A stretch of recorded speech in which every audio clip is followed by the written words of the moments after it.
Hello friends, welcome to the UPSC analyser. तो आज हम 5 मार्च का इंडियन एक्सप्रेस डिस्कस करेंगे। And if you are liking this analysis then please like, share and subscribe.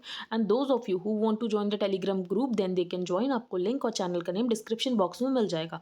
अब हम आज यहाँ पर फर्स्ट न्यूज़ देखते हैं।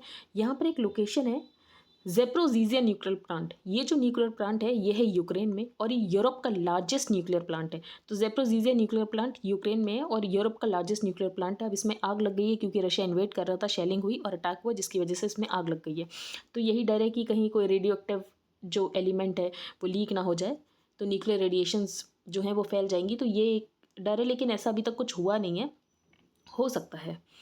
अब यहाँ पर दूसरी बात क्या हमें याद रखनी है, चेरनोबिल डिजास्टर जो कि 1986 में हुआ था। उस समय जो चेरनोबिल था वो यहाँ पर सोवियत यूनियन का ही पार्ट हुआ करता था, क्योंकि यूक्रेन सोवियत यूनियन का पार्ट हुआ करता था, इसीलिए बाई डिफॉल्ट जो चेरनोबिल था वो यहाँ पर सोवियत यूनियन का पार्ट होता। लेकिन आज जो चेरनोबिल की लोकेशन है वो यूक्रेन में है, लेकिन स्टार्टिंग में ही जब यहाँ पर इन्वेजन रशिया ने किया था तो चेरनोबिल को सीज कर लिया है। तो चेरनोबिल एक लोकेशन ऐसी है जो कि रशिया अब तक सीज कर चुका है। यूएनएचआरसी में वोटिंग हुई है जहाँ पर इंडिया ने अब्सटेन किया। तो इंडिया ने यूएनजीए में भी अब्सटेन किया, यूएनएचआरसी में भी अब्सटेन किया और यहाँ पर यूएनएससी में भी तो अब्सटेन ही किया था। तो अभी यहाँ पर हमने लोकेशन देख ली ज़ेप्रोज़िज़िया की। बाकी ये मैंने आपको बता दिया यूरोप का लार्जेस्ट न्यूक्लियर पावर प्लांट है जो कि यूक्रेन में है। चेरनोबिल डिजास्टर मैंने आपको बता दिया जो कि 1986 में हुआ था और इंडिया ने यहाँ पर यूएनएचआरसी में अब्सटेन किया है। अब हम सेकंड न्यूज़ पर आते हैं। मेघालय ने सीबीआई से जनरल कंसेंट को विड्रॉ कर लिया है। तो ये 9th स्टेट हो गया जिसने सीबीआई से यहाँ पर जनरल कंसेंट को विड्रॉ किया है। अब जनरल कंसेंट क्या होती है ये हम पढ़ेंगे डिटेल में एक्सप्लेन्ड पेज पर। अभी यहाँ पर जितनी इन्फॉर्मेशन है वो देख लेते हैं। तो जो सीबीआई है वो यहाँ पर गवर्न होती है by the Delhi special police establishment act 1946। तो डीएसपीई एक्ट से यहाँ पर जो सीबीआई है वो गवर्न होती है और यहाँ पर सीबीआई को स्टेट गवर्नमेंट से कंसेंट लेने की ज़रूरत पड़ती है। अगर कोई भी क्राइम यहाँ पर सीबीआई को किसी पर्टिकुलर स्टेट में इन्वेस्टिगेट करना है तो उसके लिए स्टेट गवर्नमेंट से यहाँ पर कंसेंट लेने की ज़रूरत होती है। कंसेंट दो तरीके की भी हो सकती है, केस स्पेसिफिक या जनरल। जो स्टेट्स है वो नॉर्मली यहाँ पर जनरल कंसेंट सीबीआई को देकर ही रखती हैं। तो in the absence of general consent इसका मतलब ये है कि एजेंसी को बार बार यहाँ पर कंसेंट के लिए अप्लाई करना पड़ेगा। तो agency has to apply to the state government in each case. बाकी जो एनआईए है, एनआईए को कोई भी कंसेंट लेने की जरूरत नहीं पड़ती। एनआईए का ज्यूरिसडिक्शन ऑल ओवर कंट्री है। तो ये आपको पता होना चाहिए, एनआईए और सीबीआई में ये बेसिक डिफरेंस है कि एनआईए का jurisdiction all over the country, लेकिन यहाँ पर जो सीबीआई है उसको यहाँ पर कंसेंट लेनी पड़ती है फ्रॉम दैट पर्टिकुलर स्टेट जहाँ पर इन्वेस्टिगेशन करना है। और ये मेघालय 9th स्टेट हो गया। बाकी जो भी और भी स्टेट्स है जिन्होंने यहाँ पर कंसेंट विड्रॉ किया वो भी हम देख लेंगे। Shane Warne he is no more. तो ये ऑस्ट्रेलियन लेग स्पिनर थे, अब ये नहीं है। आगे हम चलते हैं। उसमें कुछ ऐसी खास इंपॉर्टेंट न्यूज़ नहीं थी जो कि हमें पढ़नी थी। Haryana bill tabled to stop forcible conversion. अब ये जो हरियाणा का बिल है prevention of unlawful conversion of religious bill 2022। अब इसमें कोई अगर किसी का रिलीजियस कन्वर्जन कराता है तो ये अक्यूज्ड के ऊपर रिस्पॉन्सिबिलिटी है कि वो प्रूफ करे कि वो गलत नहीं कह रहा है।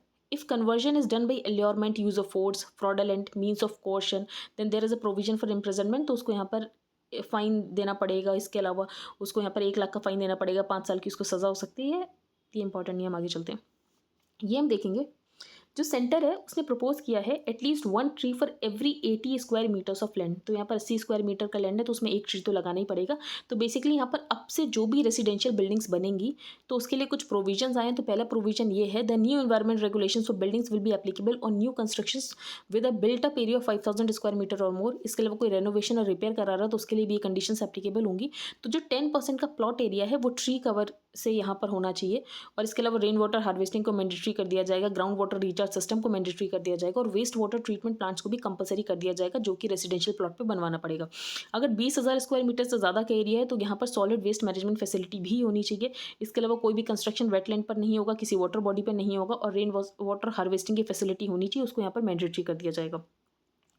तो गवर्नमेंट ने नोटिफिकेशन दिया है अभी। इसके अलावा सबसे व्यूज़ मांगे हैं, उसके व्यूज़ के बाद यहाँ पर जो फाइनल होगा वो हम डिस्कस कर लेंगे। तो अभी जो भी है ड्राफ्ट में वो हमने यहाँ पर देख लिया कि यहाँ पर मैंडेटरी कर दिया जाएगा कि रेसिडेंशियल प्लॉट है तो यहाँ पर आपको 10% एरिया में ट्री कवर रखना ही रखना पड़ेगा। रेन वाटर हार्वेस्टिंग के लिए आपको फैसिलिटी बनानी पड़ेगी। इसके अलावा वेस्ट वाटर ट्रीटमेंट के लिए आपको फैसिलिटी बनानी पड़ेगी। इसके अलावा एक और इंपॉर्टेंट पॉइंट है, ये जो टॉप सॉइल है उसको सिर्फ 20 सेंटीमीटर की डेप्थ तक ही स्ट्रिप किया जा सकता है और उसके बाद भी उस सॉइल को यूज़ करना है किसी और एरिया में। So the notification further says that the topsoil should be stripped only up to a maximum depth of 20 centimeter and it should be stockpiled appropriately in designated areas। उसके बाद यहाँ पर जहाँ पर भी प्लांटेशन करनी है वहाँ पे उस सॉइल को यूज़ किया जाएगा। तो ये एक अच्छा पॉइंट है। आगे हम चलते हैं। यहाँ पर कोई भी इंपॉर्टेंट न्यूज़ नहीं है। Putin's delusion. Let us begin with what the invasion is not about. अब यहाँ पर ऑथर ने वही यूक्रेन और जो पुतिन है उनके दिमाग में क्या चल रहा है उसके बारे में ही आर्टिकल है। तो ये सोवियत यूनियन को रिकॉन्स्टिट्यूट करने की बात नहीं कर रहे हैं जो कि 1991 में डिसइंटीग्रेट हो गया था। As is widely known, the Soviet Constitution granted the right to secede to the 15 constituent republics of the USSR. तो सोवियत यूनियन में जो भी यहाँ पर और रिपब्लिक्स थे तो सबको सोवियत कॉन्स्टिट्यूशन में चेंज करके राइट टू सिसीड दे दिया गया था। अब यहाँ पर लेनिन ने राइट टू सिसीड को सोच कर दिया था। अब उन्होंने क्या सोचा था, तो लेनिन का जम्पशन ये था कि नेशनलिज्म तभी फ्लरिश करता है, nationalism flourished if nationhood was denied. तो अगर लोग अपने नेशनलिज्म से ऊपर उठ जाएंगे तो वो ह्यूमन कॉन्शियस के एक और ऊपर स्टेज में चले जाएंगे, तब उनके लिए फ़र्क नहीं पड़ेगा कि नेशन है या नहीं है, ठीक है। और वो यहाँ पर सोवियत का पार्ट अपने आप को खुद को मानने लगेंगे। तो बेसिकली उनके ट्रांसेंडेंटल नेचर से यहाँ पर कुछ मैनिपुलेट करने की कोशिश की गई थी जो कि हुआ नहीं, और यहाँ पर जो भी स्टेट्स थे उन्होंने सिसीड कर दिया, जो कि पता है सबको कि यहाँ पर यूएसएसआर जो है वो यहाँ पर कोलैप्स हो गया था। तो by recognizing the languages and cultures of 15 national groups from the Estonia to Uzbeks, यहाँ पर सबके कल्चर को रिकॉग्नाइज किया गया और इसके अलावा सबको राइट टू सिसीड दिया गया। All 50 nations would make a transition to a higher state of human consciousness. तो इनका क्या मानना था लेनिन का कि अगर हम इनको सारी जो भी इनकी आइडेंटिटी है उनको रिकॉग्नाइज करेंगे तो उसकी वजह से ये लोग नेशनहुड से बाहर आकर एक हायर स्टेट में चले जाएंगे ह्यूमन कॉन्शियसनेस की, और इसको ही हम बोलेंगे कम्युनिस्ट या सोवियत। तो if you are no longer national, तो अगर आप नेशनल हो ही नहीं तो आप सिसीड क्यों करोगे। यही उनका मानना था कि अगर हम इनको सारी आइडेंटिटीज़ इनकी प्रिजर्व करने की कोशिश करेंगे और इनकी आइडेंटिटीज़ को रिकॉग्नाइज करेंगे तो ये लोग जो है नेशनहुड से ऊपर उठ जाएंगे, और नेशनहुड से ऊपर उठ जाएंगे तभी कभी सोचेंगे ही नहीं कि इनको सिसीड करना है, भले ही हम इनको राइट दे दें। लेकिन ऐसा हुआ नहीं, सबको पता क्या हुआ। तो in his speech Putin called his theory and odious and utopian fantasy inspired by the communist revolution. तो यहाँ पर पुतिन का यही कहना है जो लेनिन की थ्योरी थी ये बहुत ही उटोपियन थी और ये फिर सक्सेसफुल नहीं हो पाई और ये बहुत बड़ा फेलियर रहा। Indeed exercising the right to secede for 1991 में ये जो भी 15 कंट्रीज थे इन्होंने राइट टू सिसीड का यूज़ करके क्या किया, अपने आप को इंडिपेंडेंट घोषित कर दिया।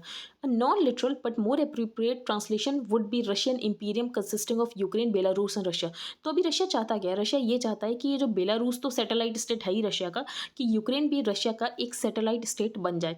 अब जो बेलारूस है उसकी इतनी ज़्यादा इन्फ्लुएंस नहीं है क्योंकि बेलारूस छोटा है, इसके अलावा उसकी पॉपुलेशन भी कम है। लेकिन जो यूक्रेन है, यूक्रेन बड़ा है, इसके अलावा यूक्रेन की पॉपुलेशन भी ज़्यादा है, इसीलिए जो रशिया है वो चाहता है कि उसका इन्फ्लुएंस रहे यूक्रेन के ऊपर।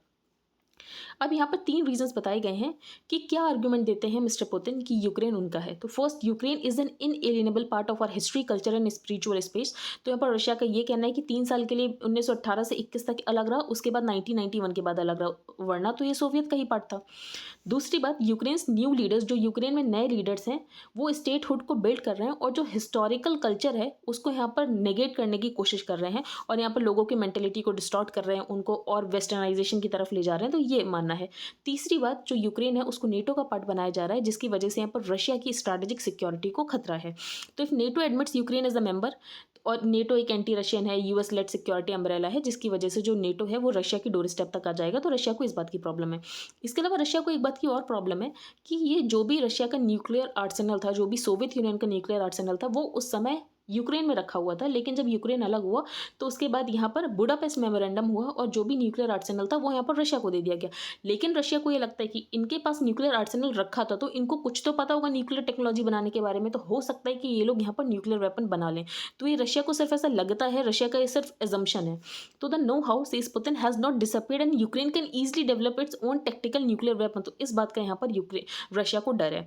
लेकिन यहाँ पर एक्सपर्ट्स का यही कहना है कि न्यूक्लियर वेपन्स बनाने के लिए आपको टेक्निकल नो हाउ से और भी ज़्यादा चीज़ें जानने की ज़रूरत होती है। सिर्फ टेक्निकल नो हाउ जानकर आप यहाँ पर न्यूक्लियर वेपन नहीं बना सकते हो। तो इन 3 आर्गुमेंट्स के बेसिस पे यहाँ पर रशिया क्लेम करता है जो यूक्रेन है वो कभी इंडिपेंडेंट स्टेट था ही नहीं और ये हमेशा से रशिया का ही पार्ट है। फिर यहाँ पर ऑथर ने इमेजिन्ड कम्युनिटी से एंडरसन का एक पॉइंट उठाया है कि कभी भी नेशन का कॉन्सेप्ट तो था ही नहीं। 18 तो 19th सेंचुरी के बाद, 18th सेंचुरी के बाद यहाँ पर नेशन का कॉन्सेप्ट आया, उससे पहले सिर्फ एम्पायर हुआ करते थे।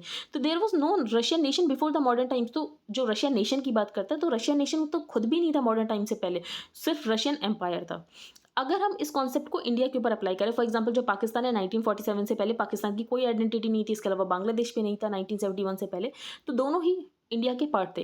अब क्या इंडिया ये क्लेम कर सकता है कि ये दोनों जो है हमारा पार्ट थे तो अब हम मिलिट्री तरीके से इनको अपने में बनाने की कोशिश करें? तो ये तो पॉसिबल नहीं है ना। तो यही ऑथर ने बोला है कि जो 92% वोट हैं यूक्रेन में हुए थे कि हम सोवियत यूनियन से अलग होना चाहते हैं, उसके बाद ही वो सोवियत यूनियन से अलग हुए थे। और अगर इन्हें इतना ही रशिया में जाना होता यूक्रेन को, तो इतना ज़्यादा रेबल देखने को नहीं मिलता यूक्रेन में, जो कि देखने को मिल रहा है अगेंस्ट द रशिया। तो Putin might have expected that Ukrainians would welcome the Russian armed forces, और माना जाएगा जो रशिया है वो यूक्रेन का लिबरेटर है, लेकिन ऐसा कुछ हुआ नहीं। हमें फुल ब्लोन नेशनल रेबेलियन देखने को मिल रहा है। तो बस ये हमने आर्टिकल डिस्कस कर लिया। ये जो है ये गेम के ऊपर वर्डल, ये हम डिस्कस नहीं करेंगे। क्लाइमेट ऑफ डिनायल, आईपीसीसी की रिपोर्ट है, वही सेम चीज़ आई है, फिर से हम एक बार देख लेते हैं।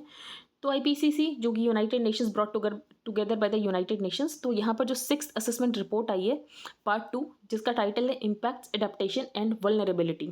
तो यहाँ पर यही बताया जो हीट है वो बढ़ेगी, ओशियंस जो हैं और ज़्यादा राइज होंगे, ग्लेशियर्स मेल्ट होंगे, एग्रीकल्चरल प्रोडक्टिविटी और ज़्यादा कम होगी, फूड शॉर्टेजेस देखने को मिलेगा, और जो डिजीजेज हैं वो देखने को मिलेंगी। Are cities experiencing more frequent extreme heat waves, जो इंडिया है वहाँ पर हमें हीट वेव्स और ज़्यादा देखने को मिल ही रही हैं। दिल्ली में जो एयर क्वालिटी इंडेक्स है वो ज़्यादातर महीनों में 300 से 500 के बीच में रहता है। टेम्परेचर को 1.5 डिग्री सेल्सियस तक लिमिट करने की कोशिश करनी, लेकिन जो टेम्परेचर है अभी ही वो 1.1 डिग्री तक पहुंच चुका है, और अगर 1.5 डिग्री तक पहुंच गया तो ऐसे चेंजेस होंगे जो कि इरिवर्सिबल होंगे। तो यहाँ पर उससे पहले हमें अडेप्टेशन करने की ज़रूरत है, क्लाइमेट चेंज को रोकने की ज़रूरत है।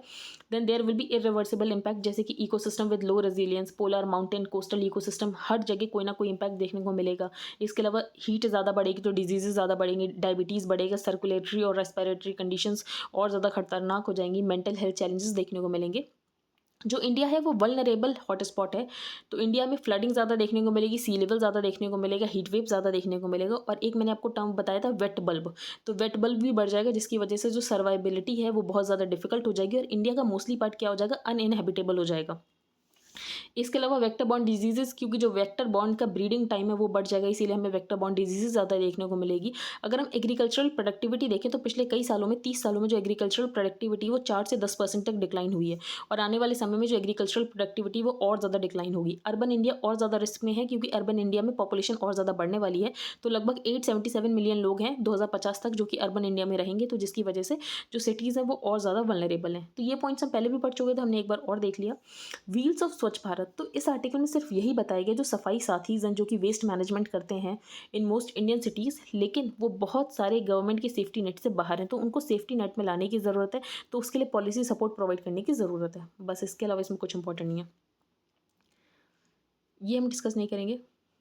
When states block CBI from probing cases, तो मैंने आपको बताया कि क्या किया है यहाँ पर, मेघालय ने जनरल कंसेंट को विड्रॉ कर लिया है सीबीआई के लिए, और ये 9th स्टेट है ऐसा। इससे पहले बहुत सारे स्टेट्स हैं, मिजोरम, वेस्ट बंगाल, छत्तीसगढ़, पंजाब, महाराष्ट्र, राजस्थान, केरला, झारखंड और अब Meghalaya. Last November the supreme court had express concern, अब सुप्रीम कोर्ट ने लास्ट नवंबर को कंसर्न जताया था ये कहते हुए कि 150 रिक्वेस्ट जो हैं अभी तक पेंडिंग है विद डिफरेंट स्टेट गवर्नमेंट्स, और यहाँ पर जो सीबीआई है वो अभी तक कंसेंट की वेट में बैठा है कि कंसेंट होगी उसके बाद इन्वेस्टिगेशन की जाएगी। तो इसका हमने एक लेकुना ये देख लिया कि इसकी वजह से ये प्रॉब्लम आने वाली है।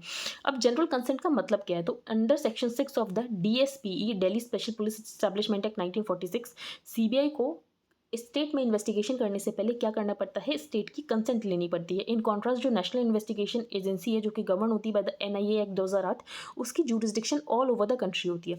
जो स्टेट गवर्नमेंट कंसेंट दे सकती है सीबीआई को वो केस स्पेसिफिक भी हो सकता है, जनरल भी हो सकता है। अगर जनरल कंसेंट दे रखी है तो बेसिकली जो सीबीआई है वो आसानी से इन्वेस्टिगेशन कर सकती है against central government employees in the state consent. अगर ऐसा नहीं है तो हर बार उनको यहाँ पर स्टेट से कंसेंट लेनी पड़ेगी।